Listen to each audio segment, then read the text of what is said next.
నా వెంబడి రండి అనగానే వాళ్ళు ఏం చేశారు తెలుసా? దోణెలు, వాళ్ళకున్న వలలు అన్నీ కూడా వదిలేసి యేసు ప్రభును వెంబడించడం ప్రారంభించారు. హల్లెలూయా, ఆమేన్. ప్రభు అన్నారు, మీకు ఏమైనా తక్కువైందంటే ఏం కాలేదన్న. చూసారా, వెంబడిస్తే తక్కువ కాదు. ఆమేన్. మధ్య తరగతి ఉంటుంది కాబట్టి తక్కువ అవుతుంది. ఈ మధ్య తరగతి నశించిపోను గాక. ఆమేన్. హల్లెలూయా, హల్లెలూయా.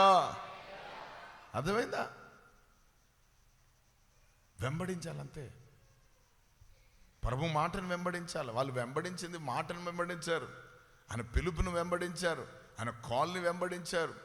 అందుకే వాళ్ళకు ఏ కొదవలు లేవు. ప్రైజ్ గాడ్, హల్లెలూయా.